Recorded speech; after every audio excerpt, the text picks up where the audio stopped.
Bab larangan bersembahyang di tempat duduk unta ataupun di kandang unta. Dengan sanadnya Imam Abu Dawud meriwayatkan dari Bara bin Azib, beliau berkata Rasulullah SAW pernah ditanya tentang sembahyang di mabarikil ibil, tempat duduk ataupun di kandang unta. Baginda bersabda, jangan kamu bersembahyang fi mabarikil ibil, fa innaha minasyayatin, kerana ia dari syaitan. Wa su'ila 'anis salah, dan baginda ditanya tentang bersembahyang di marabidul ghanam, tempat duduk kambing ataupun kandang kambing. Baginda menjawab, sallu fiha, bersembahyanglah padanya, fa innaha barakah, kerana ia adalah barakah.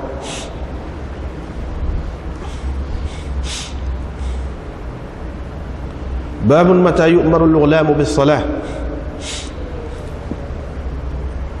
Bab bilakah disuruh kanak-kanak bersembahyang. Jadi bilakah perlu ataupun elok disuruh kanak-kanak bersembahyang. Diriwayatkan dari Abdul Malik bin Rabi' bin Sabrah, dari ayahnya, dari datuknya, ini Sabrah.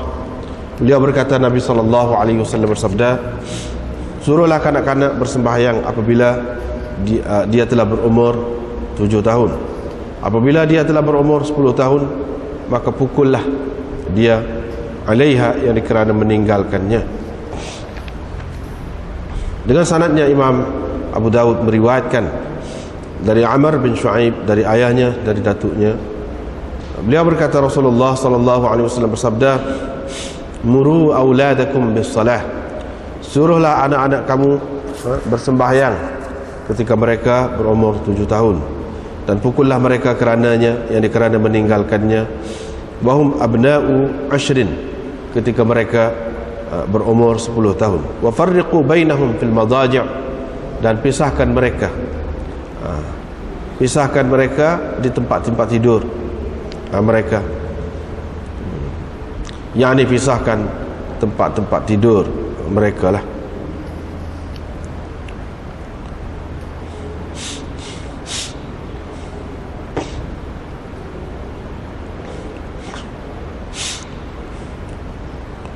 Dengan sanadnya Imam Abu Dawud meriwayatkan dari Daud bin Sawar al-Muzani,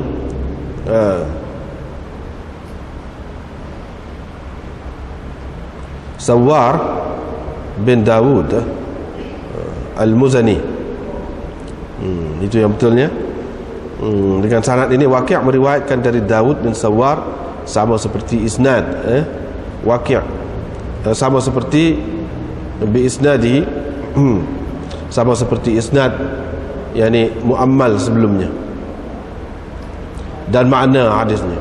Cuma dia ada menambahkan dalam riwayat ini, wa idza zawwaja ahadukum khadimahu 'abdahu, apabila seseorang dari kamu mengahwinkan khadamnya dengan hambanya, yakni amahnya, hamba perempuannya dengan hamba lelakinya, ataupun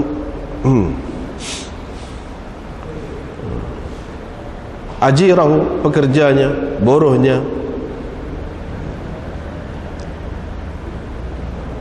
fala yanzur, maka tidaklah boleh dia melihat kepada bahagian di bawah pusat dan di atas lutut.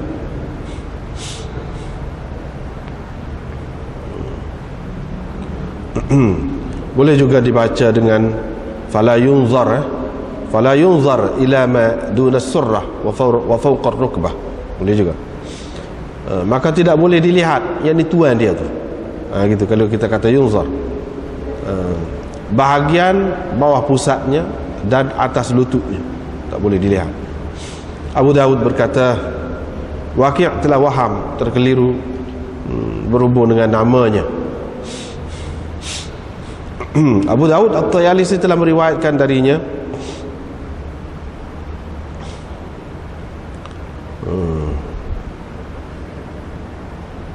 hadis ini, meriwayatkan daripadanya, yakni daripada siapa ni? Sawar itu. Dia kata, haddatsana Abu Hamzah Sawar As-Sayrafi Abu Hamzah As-Sawar As-Sayrafi telah menceritakan kepada kami. Dia kata gitu. Seterusnya dengan sanadnya Imam Abu Daud meriwayatkan dari Mu'adz bin Abdullah bin Khubayb Al-Juhani, beliau berkata, kami masuk untuk menemuinya. Ada perawi di bawah dia lagi lah, Hisham bin Sa'ad berkata. Mu'adz bin Abdullah bin Khubayb Al-Juhani berkata, kami masuk menemuinya.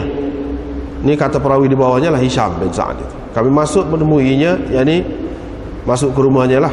Rumah siapa? Iaitu Mu'adz bin Abdullah. Dia pun berkata kepada istrinya, bilakah kanak-kanak bersembahyang? Faqalat, istrinya berkata, seorang lelaki di kalangan kami menyebutkan dari Rasulullah sallallahu alaihi wasallam bahwa baginda pernah ditanya tentang perkara ini. Maka baginda menjawab, idza arafa yaminahu min shimalihi famuruhu bis salah. Apabila dia telah tahu, telah kenal tangan kanannya dari tangan kirinya, yakni dia dapat membezakan kanan dari kirinya, famuruhu bis salah, maka suruhlah dia bersembahyang.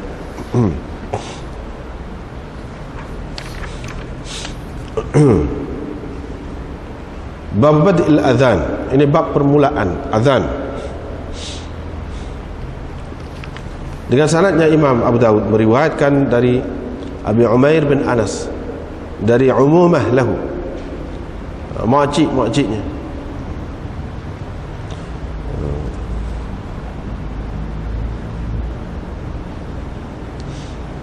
Umumah lahu, yakni makciknya ataupun pakcik-pakciknya dari kalangan Ansar. Qala, dia berkata, ihtamman Nabi sallallahu alaihi wasallam lis-salah. Nabi sallallahu alaihi wasallam begitu susah hatilah, berfikirlah tentang bagaimana nak mengajak orang kepada sembahyang ini. Kaifa yajma'un nas lah. Berfikir yang disusah hati kerana sembahyang, bagaimana nak himpunkan orang untuk bersembahyang.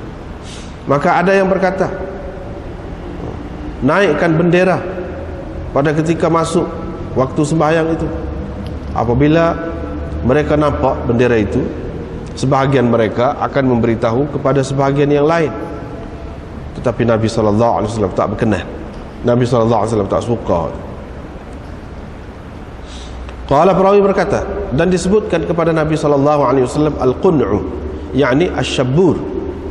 Ziyad berkata syabburul yahud, yakni trompet. Yang ditiup trompetlah apabila masuk waktu. Falam yu'jibhu dhalik. Nabi SAW tidak suka juga kepada cara itu. Dia kata itu adalah cara Yahudi. Perawi berkata, disebutkan pula kepada Nabi SAW naqus, yakni kayu, dipukul atas kayu panjang besar, dipukul dengan kayu yang lebih kecil daripadanya. Itu naqus, macam ketuk lah kita kata. Faqala huwa min amrin nasara. Nabi SAW bersabda, itu adalah cara Nasara. Abdullah bin Zaid pun pulanglah, wa huwa muhtammun lahu. Dia dalam keadaan susah hati, yakni seperti Rasulullah SAW juga.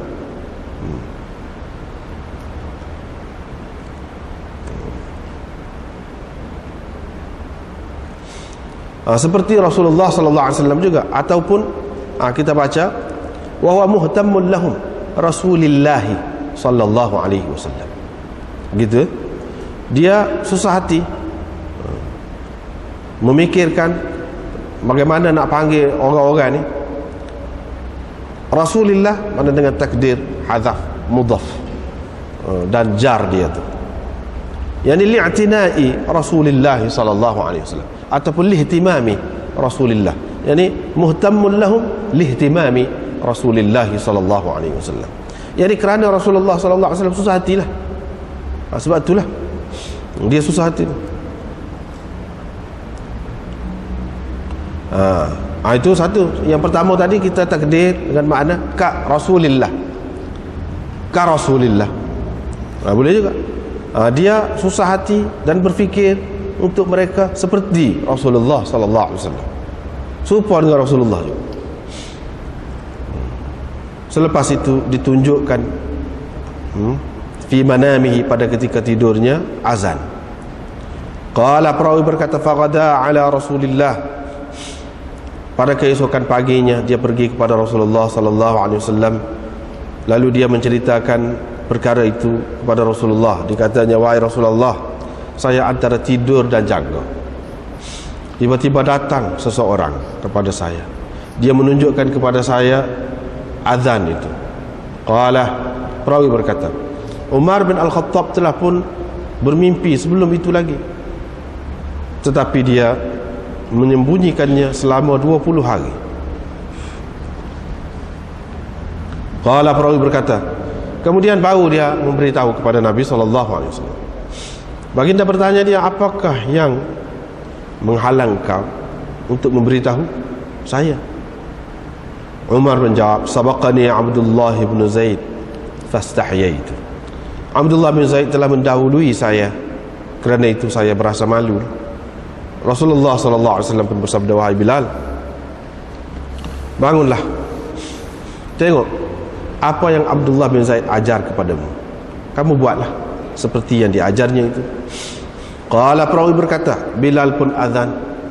Abu Bishr mengatakan, Abu Umair memberitahu saya bahawa orang-orang Ansar berkata, kalaulah tidak kerana Abdullah bin Zaid pada hari itu sakit, tentu Rasulullah sallallahu alaihi wasallam menentukannya, menjadikannya sebagai muadzin. Sekarang itu dulu.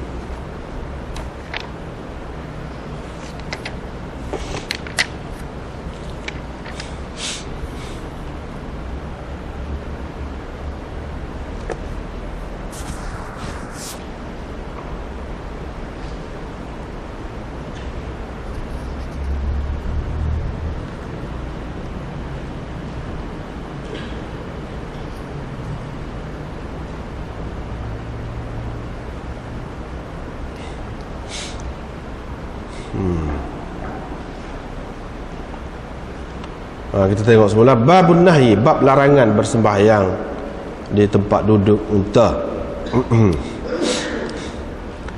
Tempat duduk unta, dalam setengah-setengah kitab tu ada setengah-setengah hadis dia sebut ma'atin, ada setengah-setengah kitab pula sebut dalam Bukhari mawadhi', ada macam-macam lah yang disebut tu. Kesimpulannya samalah, mana tempat duduk unta, tempat duduk unta. Tempat duduk tu sebagai kandang dia tu duduk pada waktu malam ke, ataupun tempat duduk selepas dia minum air ke, tak kira lah tu. Tetapi disebutkan di sini mabarik, ini makna tempat duduk khusus ni, tempat duduk khusus. Sebab tu kita terjemah tadi dengan makna kandang lah, kawasan unta. Ini ada larangan, larangan bersembahyang di tempat itu. Artinya orang yang mengatakan, dia pegang dengan hadis ni lah, baru ni kan kita sudah jumpa pada minggu lepas, Imam Abu Daud Maridah hadis, ju'ilat liyal ardu tahuran wa masjidan, atau dalam setengah riwayatnya masjidan wa tahuran, dulu masjid dulu, batu tahuran, maksudnya samalah. Telah dijadikan untukku bumi ini sebagai bahan pencuci dan sebagai tempat bersembahyang. Mana bumi, semua sekali, semua tempat lah, tak ada kecuali lah kira-kiranya. Baru ni sudah disebut dah ada dua tempat yang dikecualikan, iaitu hammam, bilik mandi, dan juga perkuburan. Selesai dah tu. Ini sebut pula sah lagi, iaitu tempat duduk unta. Artinya orang yang pegang dengan hak ni, dia kata dikecualikan lah. Hak tadi tu umum, umum makhsus dia panggil dalam istilahnya, umum makhsus. Hadis ju'ilat liyal ardu masjidan wa tahura, itu orang panggil hadis umum yang dikhususkan oleh hadis lain. Kita tak boleh pakai umum tu, kita kena mengambil kira yang dikecualikan. Jadi seolah-olahnya hak ni yang disebut ni semua ni yang dikecualikan, sama ada dikecualikan dalam hadis yang sama ataupun dikecualikan dalam hadis yang lain macam di sini. Hadis lain ni. Ada pun sebelum ni illal maqbarah wal hammam. Kecuali. Kecuali itu makna dalam hadis yang sama. Ini tidak. Dalam hadis yang lain. Hak kecuali ni tak boleh semayalah di sini. Maknanya tempat dia tu kotor. Kalau tanah dia kita tak boleh nak ambil buat bersuci sebagai bahan pencuci. Kalau kita nak semaya tak boleh juga. Nak buat sebagai masjid yang ni tempat sujud lah, tempat semaya tak boleh juga. Kedua-dua perkara tu tak boleh. Jadi hadis ini mukhassis, mengkhususkan hadis yang umum itu. Baik. Satu. Perkara yang kedua, orang yang mengatakan hadis umum itu dia tetap umum. Hak tu lebih kuat lagi hadis tu daripada hadis ni. Dan hadis sebelum pada ni sebut kecuali perkuburan dan juga apa nama ni, bilik mandi ataupun tempat bilik air. Hadis ini sebut pula macam kecuali lah juga, jangan semaya di tempat duduk unta tu ataupun di kandang unta tu. Dia kata hadis ni tidak sekuat tu. Kecuali itu dalam keadaan tertentu, bukan kerana benda tu sendiri, tempat tu sendiri itu tak boleh. Tidak. Dalam semua keadaan sama-sama tak boleh, sampai bila pun tak boleh. Tidak. Tapi kerana sesuatu yang mendatang, kerana sesuatu tarik dia panggil, sesuatu yang benda baru lah, bukan zat dia tu tak boleh. Tidak. Tetapi benda baru. Benda baru tu apa dia? Kotor. Sebab kotor. Maknanya mereka kata kalau ada benda baru saat ni, benda baru saat ni, hak baru datang saat ni, tidak nanti tempat-tempat ni. Dalam masjid pun tempat kotor tak boleh. Tempat kotor dalam masjid tu, katakanlah kena air kencing ke, tak boleh. Hak ni pun seperti juga. Apabila ada sesuatu yang benda lain yang menghalang daripada kita bersembahyang di situ, ataupun kita gunakan tanahnya untuk bertayamum, kalau ada benda lain, misalnya kotor ke najis ke ada di situ, tak boleh lah. Tapi disebutkan tempat-tempat sebab biasanya ada kekotoran itu. Tempat lain hak tidak biasa pun kalau ada tak boleh juga. Bukan makna boleh. Dan sementara kata semua bumi ini dijadikan untuk sebab sembahyang, jadi kotor pun boleh juga lah. Tak. Sebenarnya sebab kotor tu yang jadi tak boleh. Bukan kerana tempat tu sendiri orang panggil kandang tu. Kalau kandang tu tak ada unta, kita nak buat kandang ni kandang unta, unta tak ada lagi. Tapi kandang tu kita buat kandang unta, mabarik ibil juga tu kiranya. I'tibari ma yakun, mengambil kira hak akan jadi. Boleh kah? Suci lagi? Boleh. Kata mereka ni, golongan jumhur ulama. Begitu juga kalau dulu kandang unta, dulu kandang unta, lepas tu unta tak ada dah, kering cuci gapo dah, terutama kalau di kampung-kampung di pada pasir gapo tu, berubah sama pasir dia tu, tak ada nak bau apa, tak boleh ke semua tu. Ini i'tibari makan dengan mengambil kira hak dulu kandang unta, jadi tak boleh lah. Dan muka dalam hadis kata tak boleh sembahyang di kandang unta, gitu kan? Ataupun memang kandang unta lagi, tapi katakanlah kita lapik, ataupun ada kita kata macam wakaf lah, kita kata data tu wakaf tu molek, ataupun dalam kandang tu satu ruang tu ada tempat sembahyang yang boleh ditutup, tak boleh kah cuci sebab tu? Dia kata boleh, tetap boleh. Ya tak boleh tu sebab benda baru, benda datang, benda mendatang, bukan zat dia tu tak boleh. Tidak. Tapi kerana benda lain ia jadi tak boleh. Dia kata begitu. Ini makna khilaf lah. Makna dia kata hadis hak tu lebih kuat lagi. Hak ni dia tidak boleh mentaksiskan hak tu. Tidak boleh mentaksis. Kalau mentaksis pun, kalau nak terima sebagai hadis mukhassis pun dalam keadaan tertentu, bukan umum. Tidak.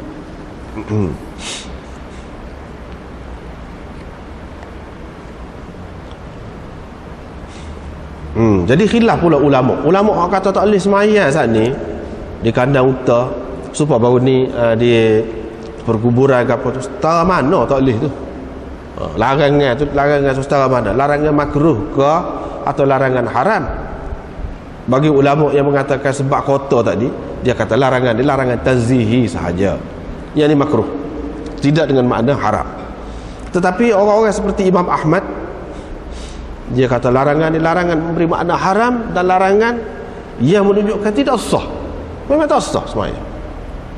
Kalau tak nak nampak kotor pun, tempat tu sendiri, tempat tu sendiri tak boleh, tidak dibenarkan. Jadi kita tidak tahulah apanya rahsia. Kalau cuci pun tak boleh, tempat tu tak boleh. Dia kata tak sah sama sekali. Kalau seseorang tu sembahyang situ, dia kena ulang semula. Dia kena ulang semula kalau dalam waktu. Kalau dalam waktu, masih lagi dia tu dalam waktu sembahyang. Kalau dia tak sembahyang dalam waktu tu, kena qada. Kalau telah lepas waktu, kena qada. Maknanya sembahyang tu tidak sah. Itu pendapat Imam Ahmad. Begitu juga pendapat Ibnu Hazm Az-Zahiri.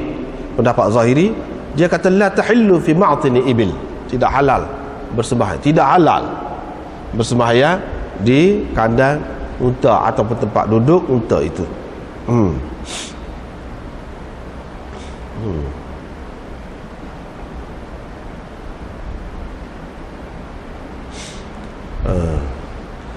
Baik, habis itu. Mana orang kata tak boleh tu, siapa kata tak boleh sungguh lah, tak sah dah sembahyang. Seterusnya, orang yang mengatakan sebab najis, dia tak boleh sembahyang situ tu sebab najis, dia khilaf pula situ. Yang menerima air kencing unta tu dan najis tahi unta itu sebagai najis, dia boleh katalah sebab najis. Tapi bagi orang yang tidak menerima air kencing unta dan air kencing kambing, dia kata tak najis, tidak sebab najis tu Nabi SAW, tapi sebab lain Nabi SAW larang. Benda mendatang juga bukan kerana tempat tu sendiri, tidak, kerana benda lain juga, tapi benda lain tu bukan benda najis, lain. Dia kata bukan najis. Seperti Imam Malik, Imam Malik dan Imam Ahmad, dia kata air kencing binatang yang boleh dimakan dagingnya, yakni halal dimakan dagingnya, tidak najis. Begitu juga tahinya, paling tinggi dia makruh saja. Ini masalah khilaf lah, masalah khilaf. Tapi Imam Abu Hanifah, Imam Syafi'i, Abu Thawr dan ramai lagi yang lain mengatakan najis. Air kencing binatang yang halal dimakan dagingnya, begitu juga najisnya, tahi dia lah najis.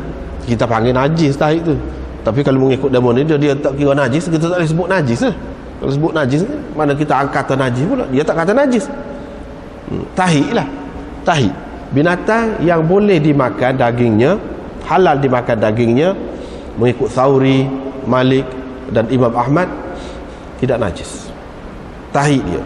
Begitu juga air kencing dia. Sebab apa? Dia pegang dengan hadis tu lah, hadis Uraniyin yang kembung perut tu, kena busung, penyakit busung.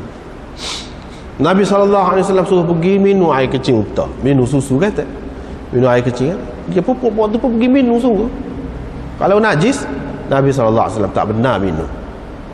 Walaupun orang kata najis tu dia bahas lah pula, memang dia bahas, tapi hak demo dia kata tak jelas. Kalau demo nak kata najis tapi kerana darurat nak berubah, tak ada. Dalam hadis lain ada larang, Nabi SAW larang berubah dengan benda najis. Tentu benda ni tak najis kata dia. Dia pegang hak tu lah, dia pegang hak tu. Air kencingnya tak najis. Sebab dia kata kalau kerana najis, kalau kamu kata kerana najis, apa bezanya kambing ni dengan unta? Kambing pun boleh makan juga daging dia. Kamu kata tak apa, Nabi SAW kata tak apa sembahyang di kandang unta, kandang kambing tu. Apa beza? Tak ada beza kalau nak kira. Dah kalau najis belaka, mana tak boleh sembahyang jugalah di kandang kambing tu. Apa Nabi SAW kata boleh sembahyang, bukan berkat.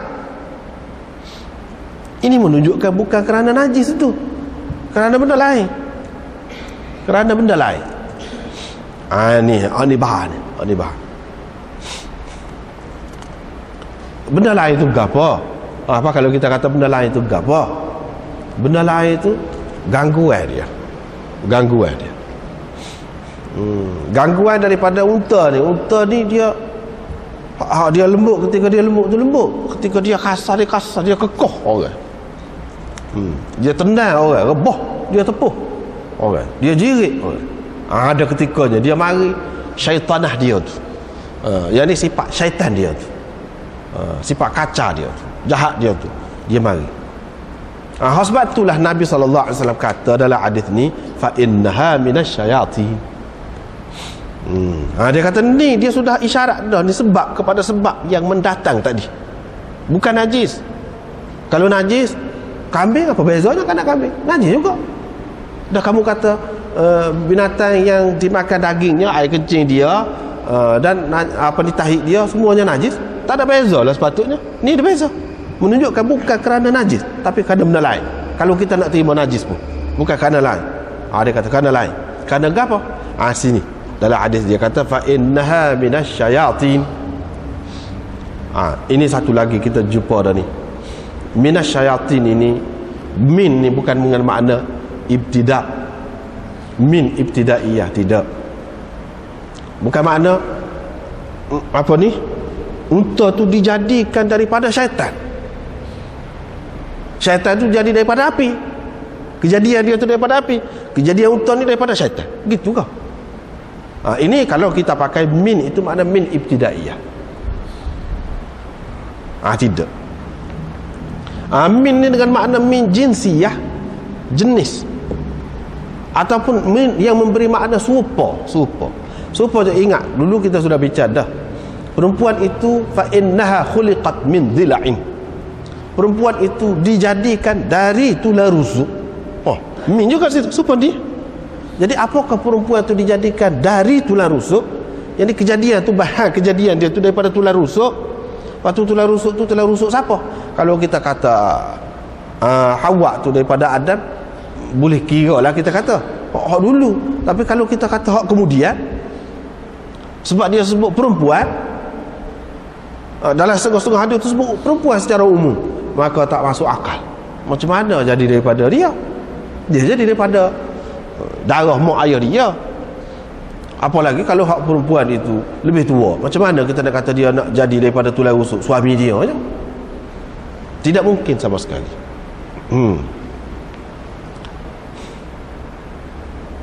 Hak dalam ayat Quran, khalaqalakum min anfusikum azwaja. Mana daripada diri kamu tu dijadikan dia isteri-isteri kamu. Min juga situ, digunakan min juga. Apakah makna daripada diri kita? Dalam ayat tu lebih terang lagi, makna bukan berkait dengan Adam. Hawa ni daripada Adam, kamu semua sekali. Kalau kita pakai dengan makna min ni, makna dijadikan dari, yang ni bahan daripada tulang rusuk suami dia, berat lagu tu. Berpuluh tahun beza. Lagu mana kita nak kata? Kalau dari segi zahir pun tidak nampak jadi daripada tulang rusuk dia. Atau kita mesti terima ke mana-mana pun, kita faham tak faham? Tidak lagu tu, tak lagu tu. Sebab nak jadi akidah, nak suruh kita faham ni, dia kena kuat. Dia tak boleh ditakwil dah. Kalau masih boleh ditakwil, dah tidak lagu tu. Sebab akidah ni, dia sabit, akidah ni dia berdasarkan apa nama ni, qat'iyyut thubut dan qat'iyyud dalalah.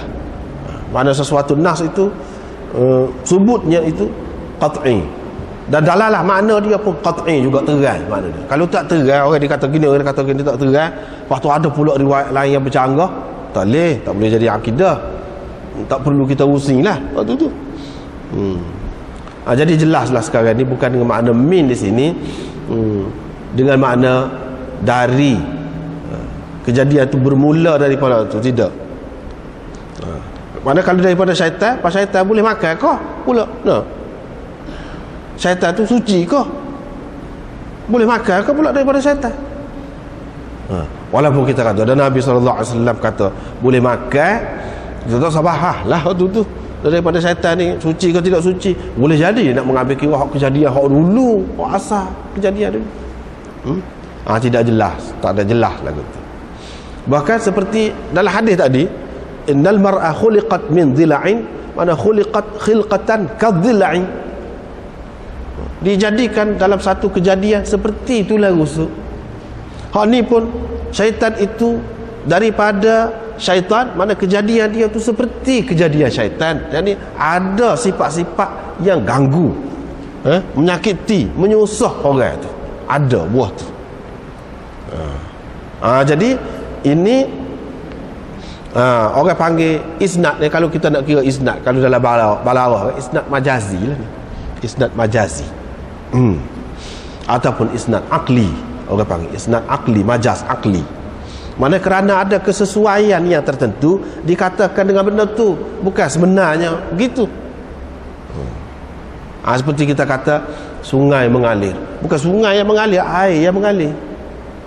Tapi dikatakan yang mengalir tu sungai. Sungai tu mana tempat tu. Kalau tak ada air, sungai tu orang panggil. Tapi apa yang sungai mengalir kita tu?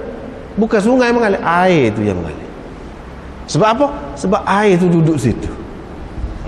Tu ada kaitan tempat tu. Sebab juga kita kata cukup kepala. Bukan cukup kepala, cukup rambut. Apa yang kata cukup kepala? Sebab rambut tu duduk di kepala. Gitu. Ni bahasa hadis ni kadang-kadang dia guna jenis gitu. Sebab ada kaitan tu, serupa dari segi keserupaan, dari segi dekat, duduk dekat, dari segi sesuai masa, ada kira berlaku tu.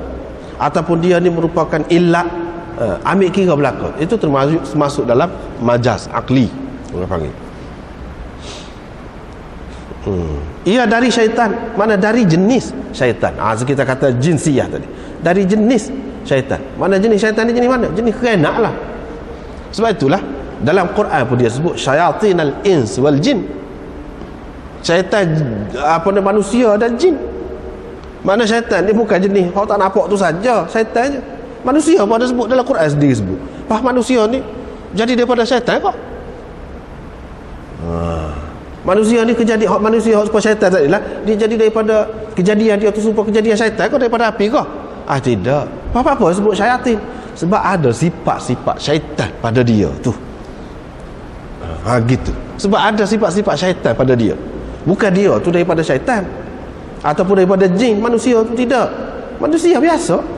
Tapi dalam Quran sebut syayatinal ins wal jin.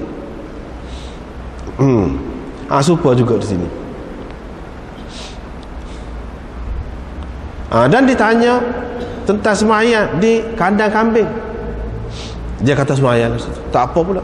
Sebab itulah demo ni kata, dia kata tidak sabit najis ke tidak najis. Kalau najis, hak ni demo kata najis ke tidak ni, tahi kambing, air kecil kambing najis juga. Lepas tu apa yang Nabi suruh semayang, suruh semayang. Ini menunjukkan bukan dengan sebab najis, tapi sebab gangguan tadi. Kita nak semaya ni, dia anjurkan kita bersemayang dalam keadaan khusyuk. Biar khusyuk kita semayang. Kalau hilang khusyuk tu tak ada makna dah lah. Seperti mana Nabi SAW takwil semayang ketika seseorang ini yudafi'uhul akhbathan, ditolak, ditekan oleh dua perkara yang buruk, iaitu nak kencing, nak berak. Ditekan, berasa nak berak ataupun nak kencing, jangan semayang. Nabi SAW takwil semayang. Sebab apa? Benda ni mengganggu dia tu daripada khusyuk.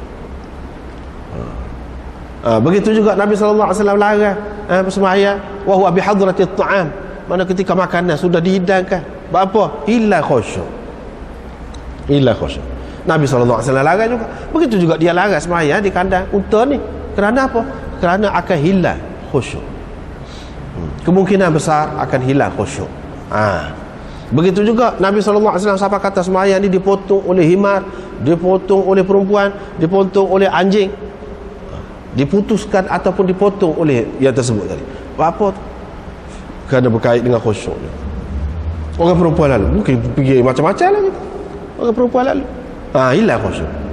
Anjing lalu lalu saja tak apa lama gegar marilah kita. Supaya hilang khusyuk.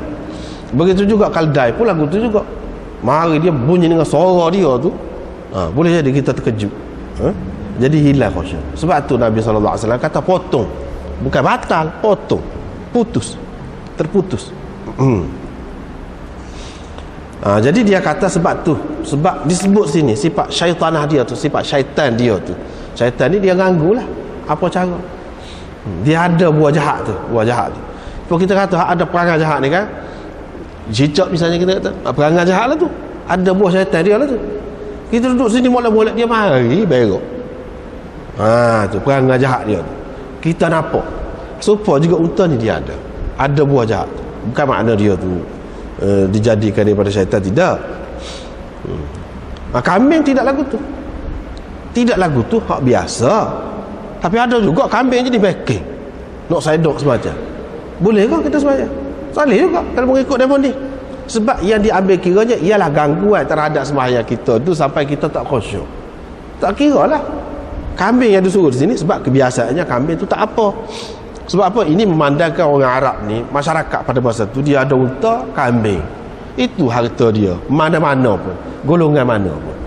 Dia tak boleh nak pisah. Kalau tidak duduk di kalangan unta, duduk di kalangan kambing. Nak pergi jauh, payah. Kalau pergi jauh, kadang-kadang boleh jadinya curi kau orang, kau apa kau. Jadi kehidupan dia tu gitu. Jadi susah kalau nak suruh cari tempat lain. Pergi cari tempat suku. Sebab itu Nabi SAW ada buat pembahagian. Tujuan sebenarnya dia nak rakyat yang tidak mengganggu kita. Tapi kalau sekiranya kambing itu sendiri mengganggu, serupa juga. Tak boleh juga. Ni diandaikan kambing tidak ganggu. Tapi mungkin jugalah kambing, ya dia sebut secara umum ni kambing ni dia tak serupa juga. Kalau kita tengok kambing tempat kita ni kan, walaupun kecil, backing lembu lagu tu juga. Tapi kalau kita tengok setengah-setengah luar negeri tu besar-besar, tapi tak backing. Itu pelik juga. Tempat kita ni jadi backing. Boleh jadi orang dia pun lagu tu juga, backing juga, walaupun kecil pun. Payah nak kira, payah nak maaf. Tapi sebelah luar kan kita tengok orang mudah, belah mana-mana mudah betul lah asal maaf, boleh suka selalu lepas pada tu. Kita tidak. Jadi alah, kita ni tepuh kereta sikit pun tak kira lalu kan. Kalau tidak, lagu lain lah jadi.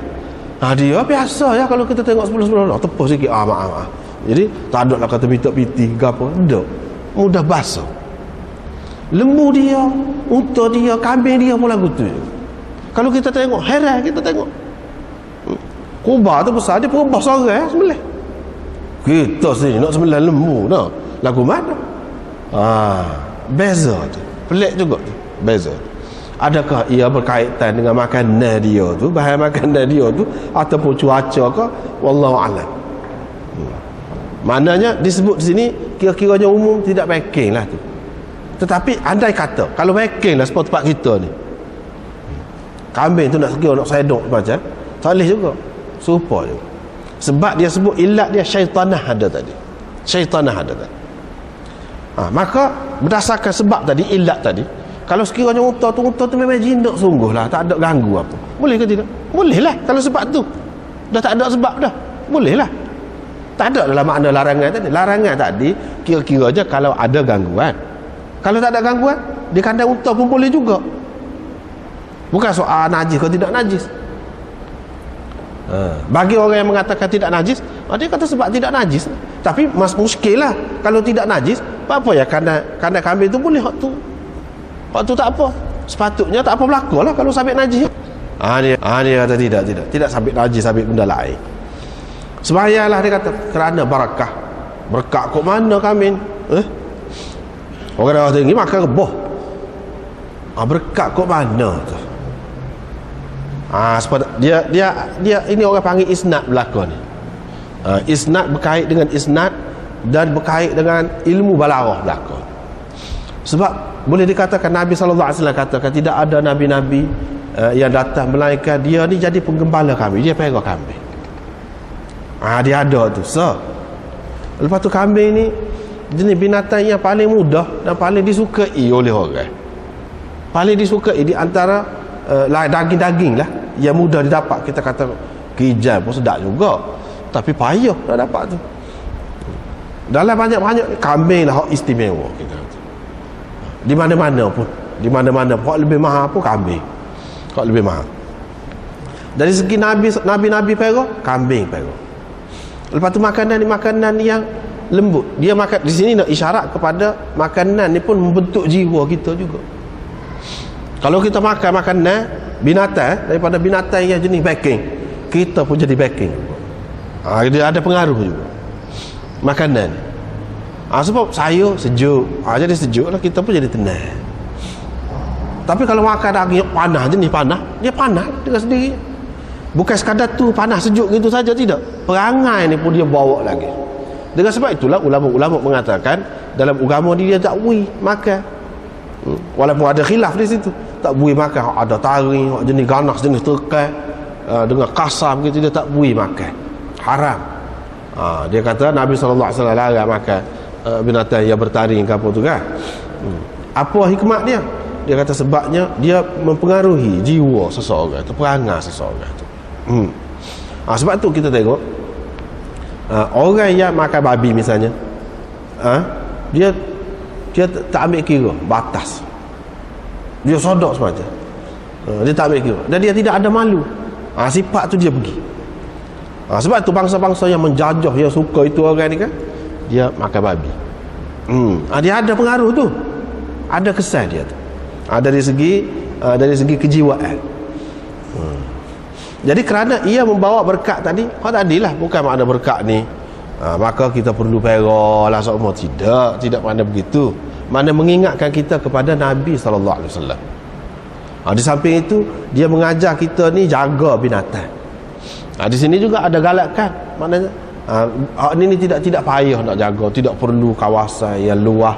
Lepas tu mendidik kita bagaimana nak jaga, sekurang-kurangnya boleh jaga binatang. Mana ambil berat tahu jaga makan, masa makan dia, masa minum dia, masa sakit dia, kita cara ke dia. Kalau binatang kita boleh cara, manusia, anak kita dan sebagainya, tentu lebih-lebih lagi lah.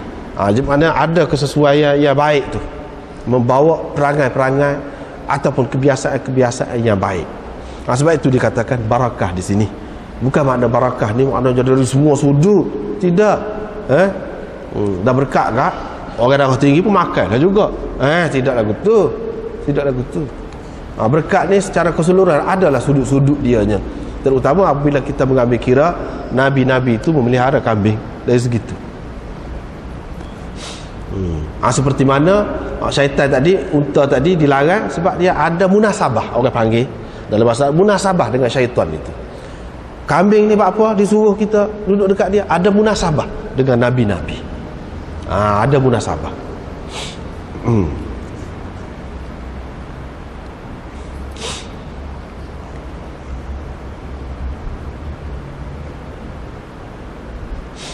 Walau bagaimanapun semua terima di sini bukan bermakna suruh semaya sini. Sini salah satu yang ulama ambilnya. Tidak semesti setiap suruh itu memberi makna wajib. Ada kalanya memberi makna harus saja. Ada kalanya memberi makna bagus, mustahab, sunat. Di sini hanya memberi makna harus saja. Kandang kambing itu ataupun di tempat kambing itu, semayalah kamu. Dah tanya boleh ke tidak? Boleh ke tidak? Boleh. Sekadar boleh. Bukan di sini dia nak kata afdal semaya, tidak. Sekadar boleh. Sebab tanya boleh ke tidak? Boleh. Gitu saja jawab. Bukan orang tanya hak mana ke tempat yang semaya yang paling afdal, kandang kambing. Dia tak kata gitu.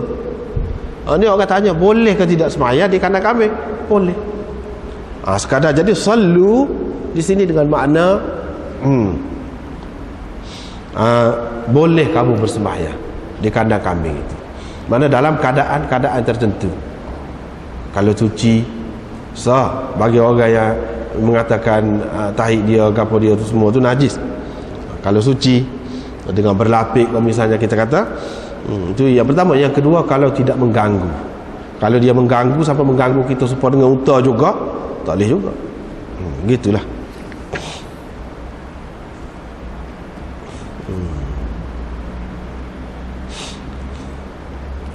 Jadi kita nak tahu mana ulama-ulama usul dia mengambil kira lah tu. Perintah tidak semesti memberi makna wajib. Hak tidak memberi makna wajib ni kita tahu mana. Dia tengoklah dalil-dalil, dia panggil qarinah dia tu. Dia panggil adalah isyarat-isyarat yang menunjukkan bahawa tidak wajib. Macam di sini orang tanya boleh ke atau tidak, ataupun selepas larang, lepas tu dia kata dia suruh, selepas larang suruh. Itu memberi makna harus juga, bukan memberi makna wajib.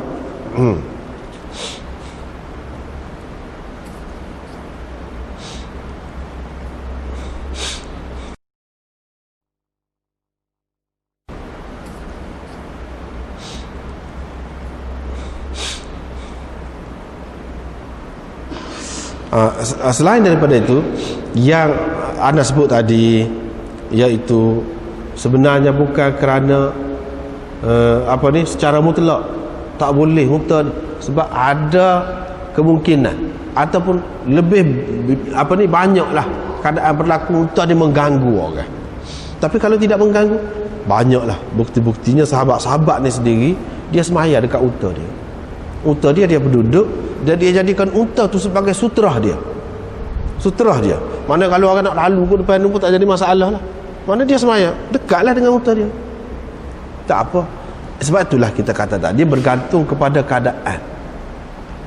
Mana kalau unta tu jinak, tidak jenis liar, tidak jenis bekeng, tak apalah kira-kiranya. Sebab ada dalam hadis disebutkan Ibnu Umar dan lain-lain bersemayam dengan meletakkan unta dia depan. Lepas tu semaya datang unta tu sendiri, Nabi SAW sendiri pun semaya atas unta. Kalau lah unta tu makna dengan makna daripada syaitan, maknanya najis, macam mana semaya atas unta tu? Walaupun semaya sunat pun kita kata tak boleh dah lah.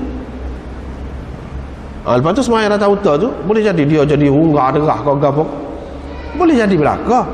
Tetapi kalau sekiranya aman daripada semua tu tak apa. Ini menunjukkan mana keadaan, dalam keadaan tertentu tu dia tu jadi serupa syaitan. Perangai dia tu serupa syaitan. Bukan maknanya dalam semua keadaan semua unta gitu, tidak.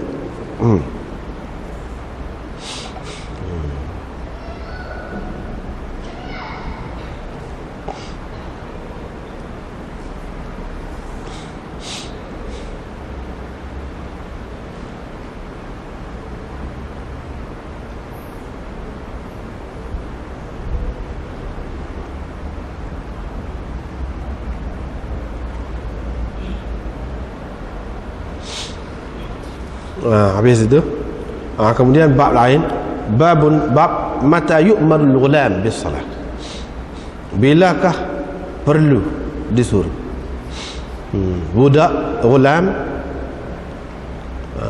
supaya bersembahyang, bila? Disebut di sini lelaki, tapi maksudnya bukan lelaki saja, perempuan pun begitu juga. Jadi ghulam tu asal maknanya lelaki, tetapi bukan khusus dengan lelaki, perempuan pun sama juga.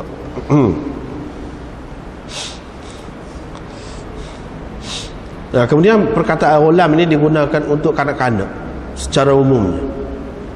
Makna umum dianya daripada baru lahir sampai kepada baligh, itu orang panggil ghulam lah. Jadi dalam masa tu, ketika manakah disuruh dia tu supaya bersembahyang? Maksud di sini mana kanak-kanak yang belum baligh. Kanak-kanak yang belum baligh. Jadi ketika umur berapa kita nak mula nak suruh dia tu bersembahyang? Baiklah. Ini riwayat daripada Abdul Malik bin Ar-Rabi' bin Sabrah, dari ayahnya, yani ayahnya tu Rabi', dari datuknya itu Sabrah. Ini orang panggil, mana dalam kitab-kitab usul hadis ke apa, dia ada sebutlah riwayat-riwayat hak cucu ambil daripada ayah tu ambil daripada datuk. Banyak juga riwayat lagu tu. Salah satunya ni riwayat dia ni, Abdul Malik bin Ar-Rabi' bin Sabrah an abihi an jaddi. So lagi an Amr bin Shu'aib an abihi an jaddi. Banyak, ada beberapa riwayat tu. Cuma hak banyak sering kita jumpanya iaitu an Amr bin Shu'aib an abihi an jaddi. Kemudian lepas pada ni kita jumpa an Amr bin Shu'aib an abihi an jaddi. dalam bab ni.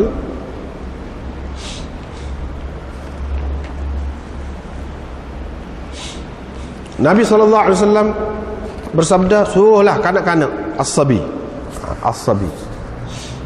kanak-kanak apabila dia berumur 7 tahun supaya bersemayam. Kalau umur 10 tahun, pukul alaiha, yani ala tarkiha. Ala dengan makna tark, ala li tark sama dengan makna an, sama dengan makna an juga. Walladzina hum an salatihim sahun, alladzina hum an salatihim sahun, an salatihim sahun. An itu maknanya bukan terlupa gitu saja, terlupa dengan meninggalkan, dengan makna meninggalkan. Sebab an ditark, di sini pun ala itu pun makna begitu. Mana pukul ketika dia umur 10 tahun, kalau tak semaya, tinggal semaya, pukul.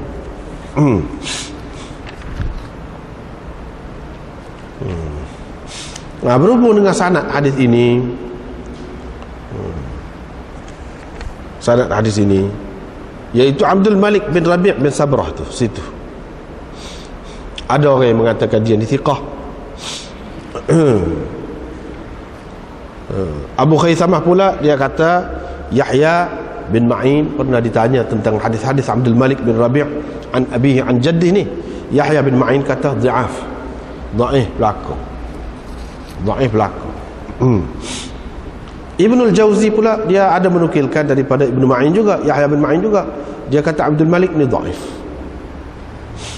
Abul Hasan Ibn Al-Qattan kata lam tathbut adalatuhu, adalahnya tidak sabit, tidak sabit, mana tidak terbukti adalahnya. Walaupun Imam Muslim ada mengambil riwayat daripada dia, itu tidak boleh dijadikan hujah. Tetapi Muslim hanya buat mari satu saja riwayat daripada dia, ada dia ni satu saja hadis dia dalam bab muta'ah, itu pun secara mutaba'atan, bukan asalatan. Itu beza tu, beza.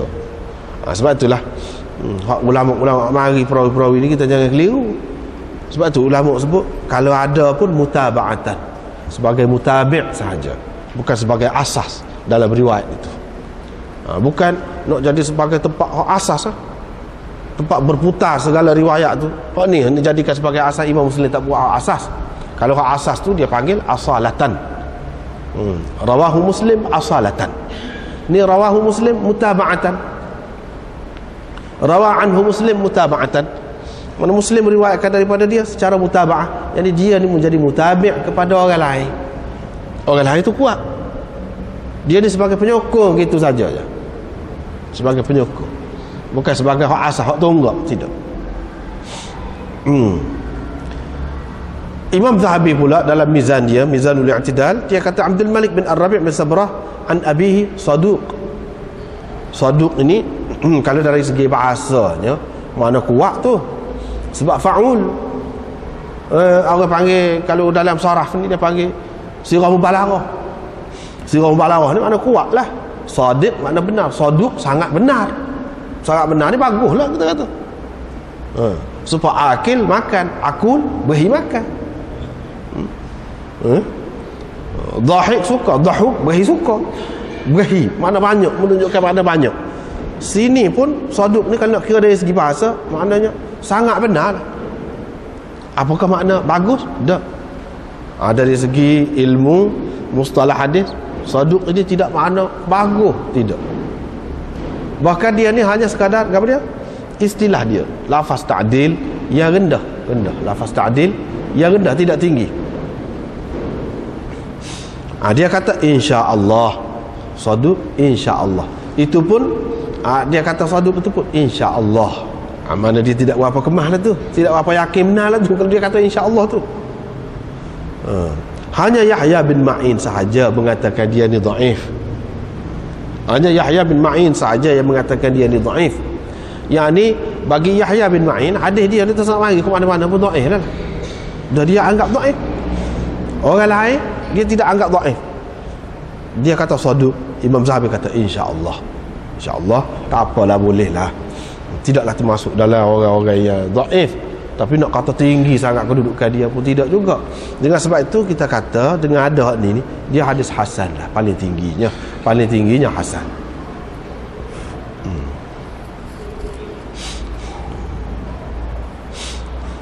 Atau oleh kerana ada juga hadis-hadis yang sahih, kita boleh juga kata sahih li ghairi.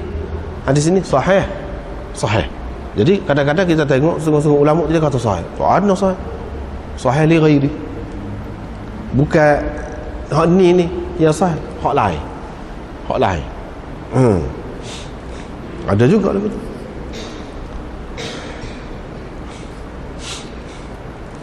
Itu satu perkara. Kita kena beringat sama. Ini panduan penting. Kalau seorang pun ulama hadis dia kata dhaif, kena beringat. Misal sini Imam Zahabi kata hanya Yahya bin Ma'in sahaja mengatakan dia ni dhaif.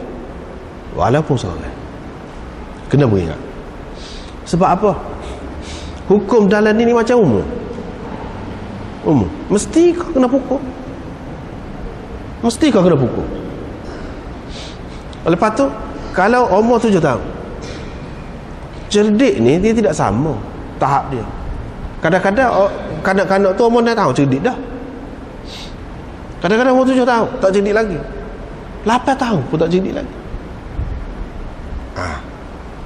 Maknanya kalau mengikut ni, siapa umur tu mesti lah. Dia bukan suruh. Nabi SAW kata suruh anak kamu, kanak-kanak. Lepas tu kalau umur 10 tahun pukul. Mana kena pukul belakang. Kena pukul belakang. Satu. Lepas tu pukul belakang tu pukul lagu mana? Pukul lagu mana pula? Itu timbul pula persoalan.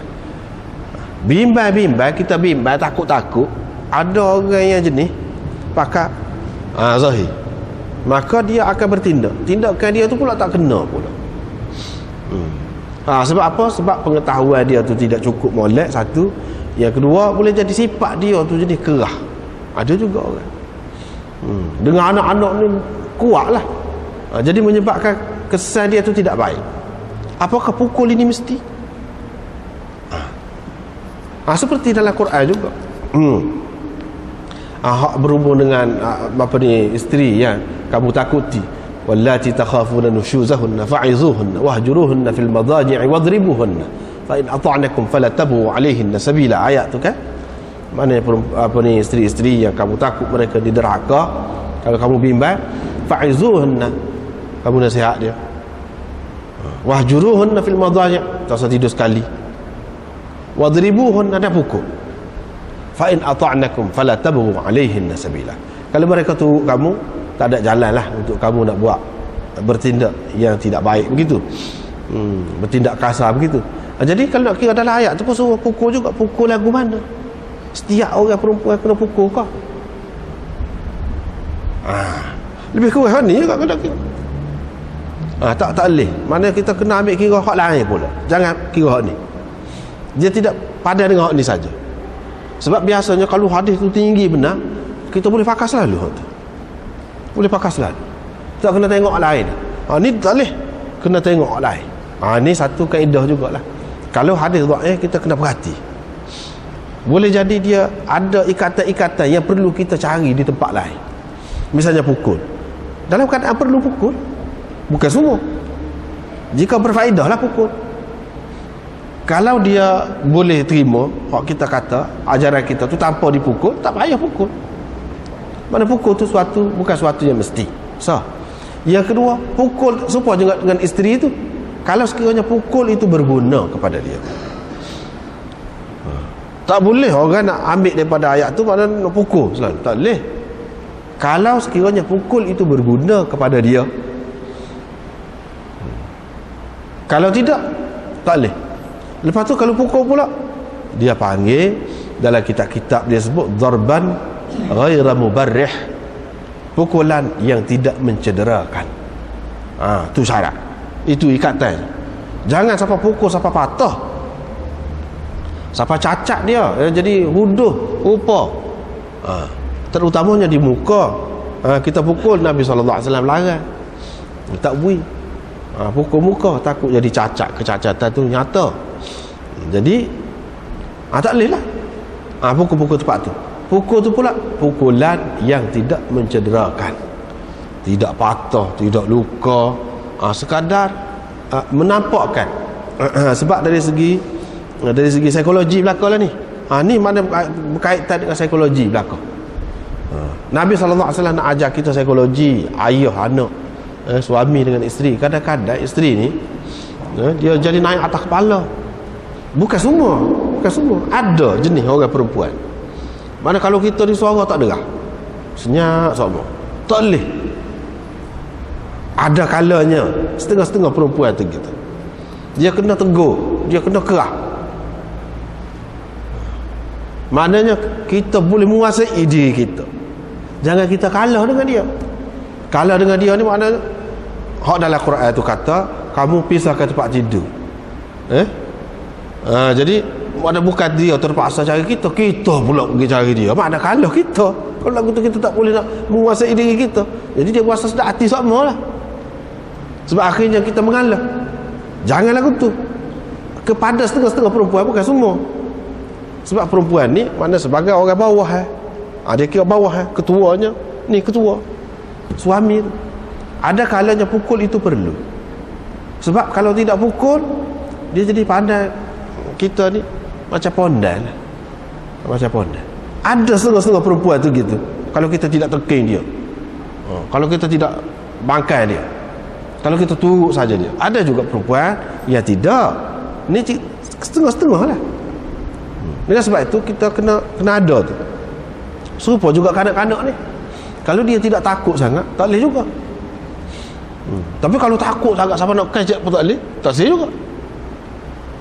Anak biada lah. Sebab itulah Nabi SAW ajar kalau pergi ke rumah orang tak boleh jadi imam. Dia kena tuai rumah tu, lebih afdal lagi jadi imam. Sebab apa? Jangan duduk ala takrimatihi, tempat yang dimuliakan untuk dia. Mana kalau kata kursi tu maklum untuk tempat dia dalam rumah, jangan pergi duduk. Apa sebab? Itu psikologi belakang. Nabi SAW nak ajar kepada kanak-kanak ni, biar dia merasa ayah dia ni lebih. Jangan tak hormat kepada ayah. Orang luar mari, tu orang hebat tu mari pun dia suruh ayah kita jadi tu imam juga. Budak dia nampak sekat tu, hak luar jauh-jauh dia tak pergi. Katakanlah orang alim mari dulu, ayah kita juga jadi tu imam. Dia kata mana ayah kita ni hebat, ayah kita ada satu tempat khusus mana kena melera dia.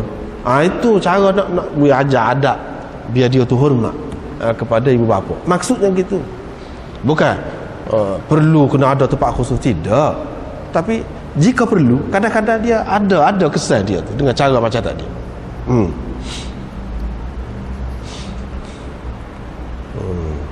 Sebab apa dia suruh umur 7 tahun? Sebab 7 tahun ni sudah boleh menerima pengajaran dah. Cerdik dah. Dalam hadis kemudian ni dia sebut apabila dia boleh tahu tangan kanan tangan kiri, boleh beza mana mayit lah. Kita kata mayit,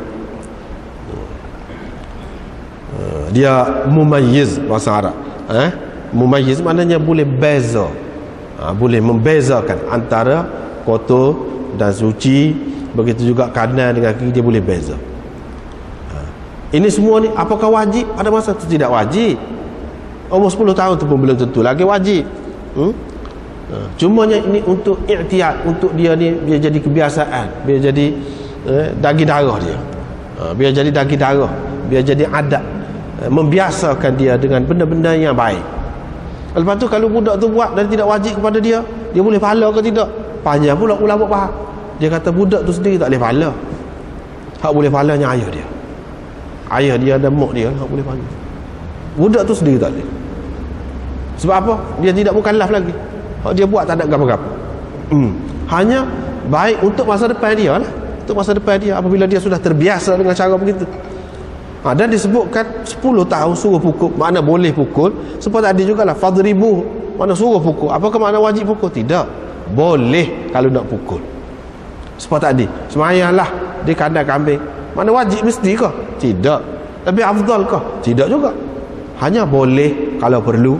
Serupa juga sini fadribuhu alaiha, kamu pukullah. Yang ni boleh kamu pukul kerana dia meninggalkannya. Kalau kita fikir patut pukul, boleh pukul. Sebab apa? Setengah-setengah budak ni dia baru betul dengan cara pukul. Tapi ada juga budaknya pukul tak jadi, tak ada guna tu, buat sakit dia, buat cedera dia. Baik tak usah, kena kira kau cara lain. Ini disebutkan beberapa cara. Sebab ayat Quran tadi dengan isteri itu beberapa cara.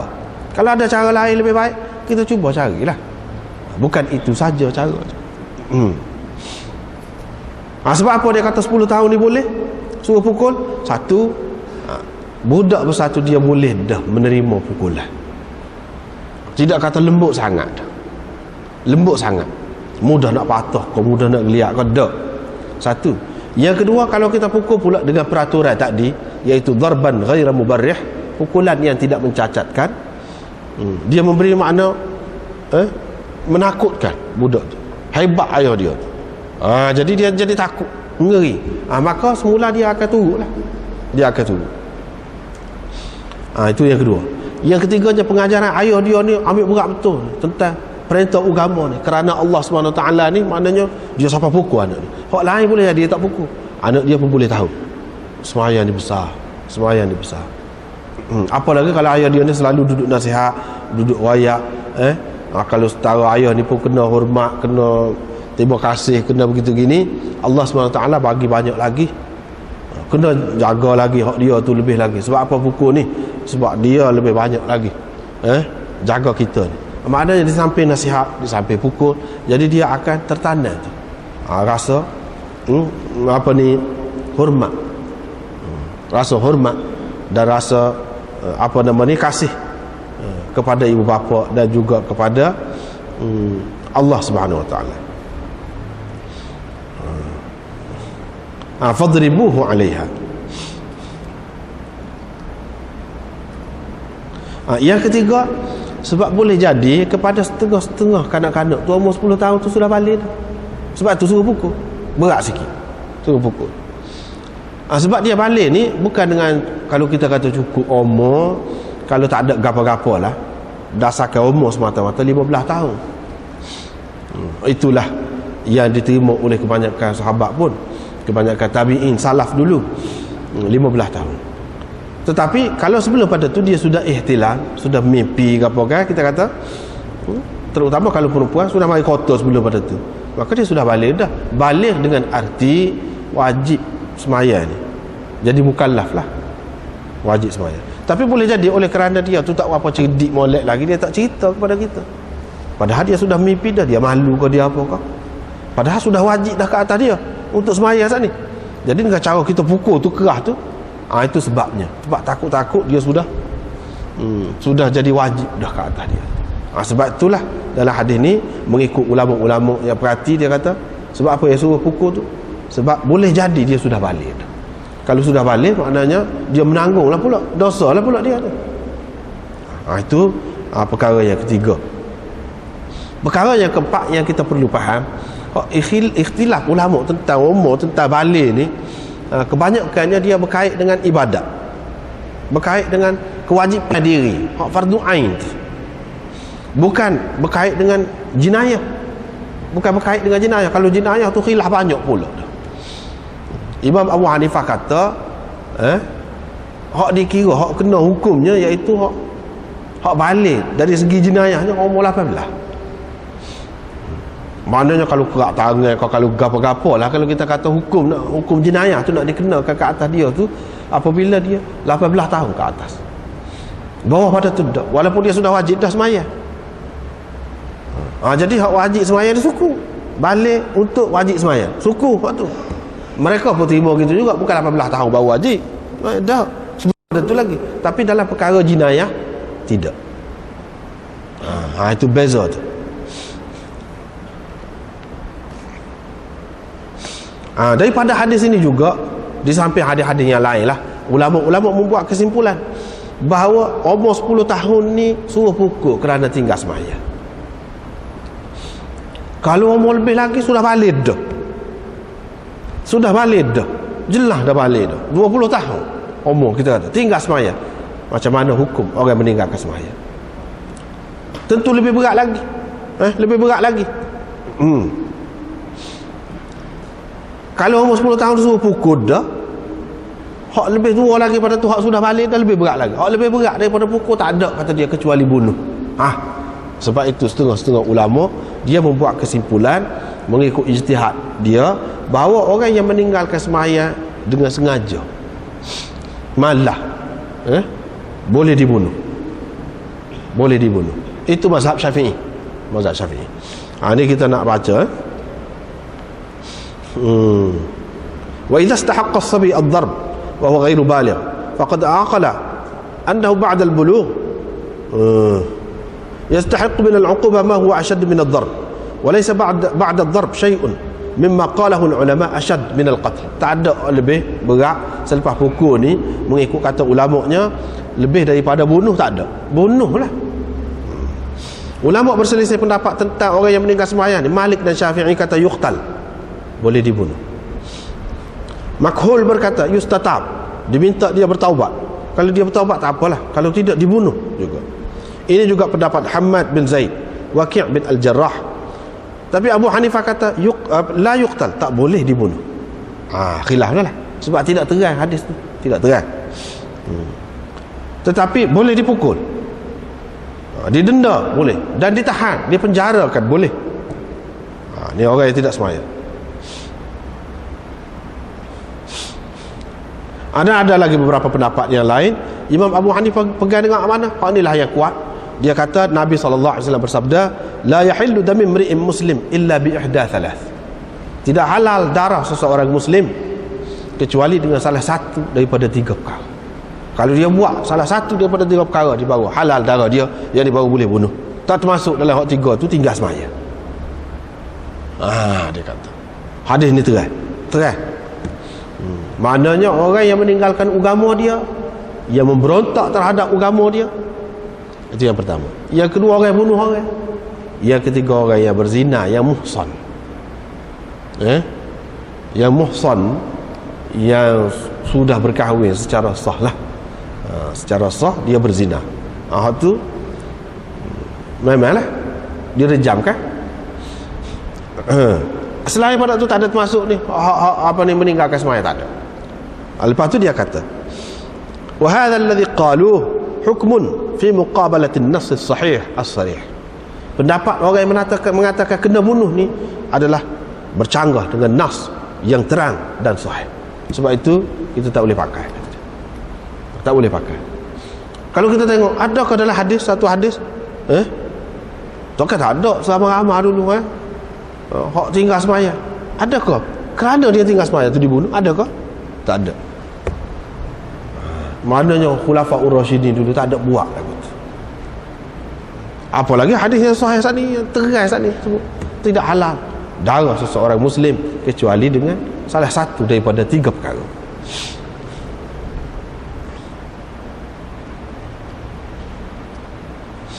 Seterusnya riwayat yang kedua juga serupa. Cuma ada tambahan di sini. Bila Umar situ dia suruh pisah ke tempat tidur. Molek benar tu cara tu. Molek benar cara. Sebab apa? Pada masa tu dia sudah mula dah ada dah kesedaran ataupun keinginan sikit sebanyak terhadap jenis yang berlawanan dengan dia. Dengan sebab tu suruh duduk berasingan, takut timbul fitnah. Ini cara yang baik lah.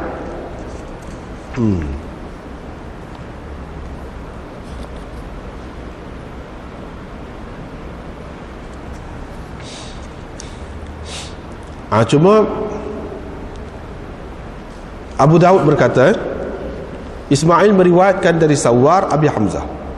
Abu Daud berkata, iaitu Sawar bin Daud Abu Hamzah Al-Muzani As-Sayrafi. Apa dia sebut gitu semua tu terang tu? Sebab riwayat yang kedua dia jawab mari ni, riwayat Waqi', dia ambil daripada Daud bin Sawar. Tadi Sawar Abi Hamzah.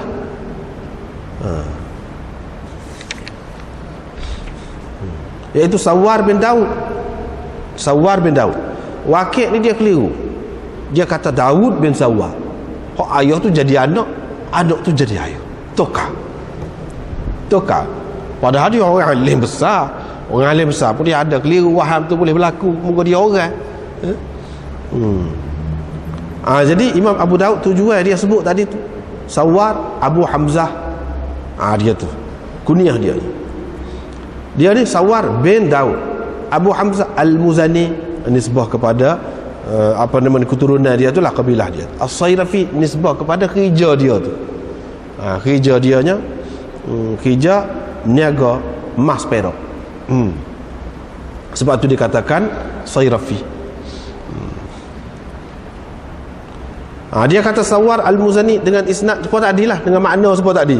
Cuma dia ada tambah dalam riwayat Waqi' ni. Ada tambahan begini. Apabila seseorang dari kamu mengahwinkan hamba perempuan dia dengan hamba lelakinya, ataupun dengan orang gaji dia, orang upah dia, maka tidak boleh dia melihat kepada bawah daripada pusat dan atas daripada lutut. Tak boleh. Haram dah lah pada dia. Adapun sebelum pada tu dia boleh tengok hamba perempuan dia tu. Bahkan dia nak bergaul pun boleh. Kita kata nak tidur sekali pun boleh. Tapi apabila dia ni berkahwin, tak boleh tengok. Satu makna. Satu lagi, tuan dia tu tidak boleh hamba ni lihat bawah daripada pusat dan atas daripada lutut. Tak boleh. Hamba tu tak boleh tengok. Hamba perempuan tu tak boleh tengok tuan dia. Adapun sebelum pada tu kan boleh. Itu kalau kita baca fala yunzar. Fala yunzar. Kalau kita baca fala yunzar, tuan tu tak boleh tengok pada hamba. Lepas tu jadi boleh tengok lah tetek ni. Tetek tu dia benda masih khilaf lagi. Jadi kalau dalam mazhab Syafi'i pun, kalau adik-beradik ni, kalau nak kira aurat dia nya antara pusat dan lutut, tetek tu tak termasuk kalau nak kira. Tetapi lebih baik ditutup. Kalau nak kira dari segi aurat sebenarnya. Ni disebutkan aurat sebenar lah. Hamba pun begitu juga. Abu Daud berkata, Waqi' telah waham, yang dia telah terkeliru pada namanya. Abu Daud At-Tayalisi, bukan Abu Daud ni Abu Daud As-Sijistani. Kalau kita baca ni, Abu Daud At-Tayalisi meriwayatkan hadis ini. Dia kata Abu Hamzah Sawar As-Sayrafi. Mana serupa dengan riwayat Mu'ammal tadi. Mana Abu Hamzah Sawar, bukan Daud bin Sawar tak. Abu Hamzah Sawar bin Daud. Itu keliru. Waqi' dia nak ceritanya dalam riwayat Waqi' tu ada kekeliruan. Tu je nak ceritanya. Seterusnya riwayat satu lagi, tapi riwayat ini tidak sahih lah, tidak sahih sebab majhul perempuan itu. Perempuan itu yang menyebutkan itu. Dia kata si suami ni, yang ni Mu'adz bin Abdullah ni, kata kepada isteri dia, bilakah kanak-kanak ni perlu bersemayang? Dia kata ada seorang tu, tak apalah, tu kita boleh terima. Kalau dia tu sahabat, tak apalah, tak tahu nama pun. Yang menyebutkan dari Rasulullah SAW bahawa Rasulullah pernah ditanya. Dia kata apabila kanak-kanak tu kena tangan kanan dia daripada tangan kiri dia, maka suruhlah dia tu bersemayang. Tetapi tidak bercanggah juga dengan hak tadi dari segi makna dia nya, apabila dia tu mumayyiz lah. Yang ni umur 7 tahun. Tetapi dari segi sanadnya, sanad ini tidak sahih, dhaif. Pasal apa? Pasal jahalah perawi dia. Perawi dia tu majhul. Selain daripada itu, ada juga ulama-ulama mengatakan Mu'adz bin Abdullah bin Khubayb Al-Juhani itu sendiri, dia disebut nama dia tu, suami kepada perempuan tadi. Ibnu Ma'in kata huwa min ats-thiqat. Abu Daud pun kata thiqat. Ibnu Hibban pun kata thiqat. Tapi Daraqutni kata laisa bidzak, tak kuat. Ibnu Hazm kata, bahkan Ibnu Hazm kata majhul. Majhul juga. Mana kalau kita mengambil kira, tapi hak ni tak apalah, kita boleh terima lagi sebab orang lain kata thiqah. Nak kata thiqah tu takkan majhul. Tetapi hak isteri dia tu tetap majhul. Siapa dia, apa nama isteri dia, tak tahu, tidak diketahui. Sebab tu Syaukani kata, Ibnul Qattan, Yahya bin Sa'id Al-Qattan berkata perempuan ini tidak diketahui, dan tidak juga lelaki yang meriwayatkan daripada dia tu. Maknanya Mu'adz bin Abdullah tadi tidak juga diketahui. Walaupun hak tu khilaf lah, ada yang kata kena, ada yang kata tahu, ada yang kata tak tahu. Tapi hak perempuan tu jelas dah, tak ada orang kena, tak ada orang tahu siapa dia. Jadi bila orang tak tahu, tak boleh lah. Sebab itulah hadis ini dhaif. Walau bagaimanapun lebih kurang isi dia dengan lain-lain itu kiranya dapatlah sebagai sokongan tu boleh lah, sebagai sokongan. Sekat itulah dulu, wallahu